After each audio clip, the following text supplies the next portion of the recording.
किसी गांव में रामू नाम का एक हलवाई रहता था। वह बहुत ही मेहनती और ईमानदार व्यक्ति था। उसके हाथ से बनाए मिठाई काफ़ी स्वादिष्ट होते थे। एक बार की बात है, उसके पास के गांव के मुखिया के यहाँ शादी का आयोजन था। अरे रामू काका, कैसे हो? ठंडा पानी सही चल रहा है ना? प्रभु की कृपा से सब सही चल रहा है। आप बताइए मुखिया जी, कैसे आना हुआ? कल हमारी बिटिया की शादी है, जिसमें आपको स्वादिष्ट पकवान बनाने हैं, तो याद रहे कल टाइम से आ जाएगा। इतनी सी बात कहकर मुखिया वहाँ से चला गया। अगली सुबह रामू उस गांव में जाकर मुखिया के यहाँ मिठाइयाँ दी।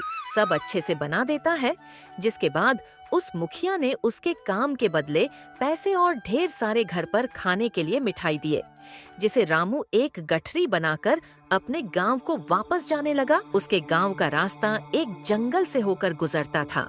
जंगल काफी घना था और शाम भी हो गई थी।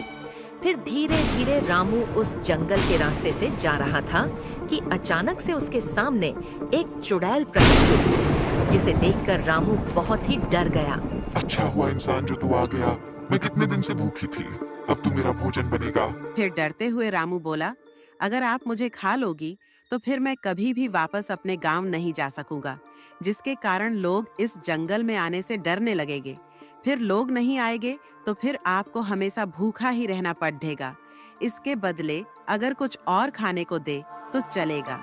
रामू की यह बात सुनकर चुड़ैल बोली, फिर और क्या दे सकता है खाने में जिससे मेरी भूख मिट जाए?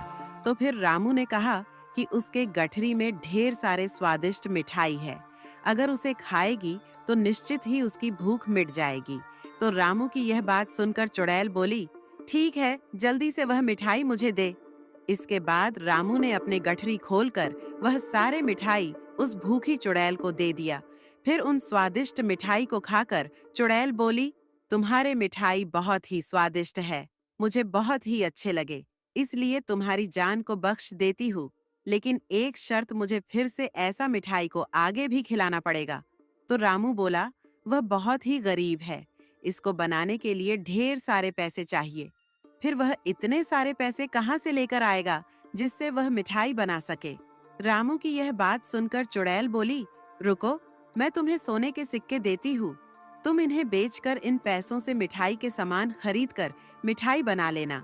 इसके बाद वह चुड़ैल अपने उस पेड़ के गुफा से ढेर सारी सोने के सिक्के लेकर आ गई, जिसे देखकर रामू दंग रह गया और फिर उस चुड़ैल से मिठाई लाने का वादा करके वापस अपने घर चला गया। इस तरह रामू अपने दिमाग से अपनी जान बचा लिया और यह सारी बातें अपनी पत्नी को बता दिया, जिसके बाद उसकी समझदार पत्नी ने उस जंगल में दोबारा जाने के लिए मना कर दिया। लेकिन रामू और उसकी पत्नी की बातों को उसके घर पड़ोसी ने पूरी बात सुन ली और फिर उसने सोने के सिक्के और चुड़ैल वाली बात अपनी पत्नी को बता दिया। उसकी पत्नी बहुत ही लालची स्वभाव की थी और दोनों के मन में सिक्कों का लालच आ गया।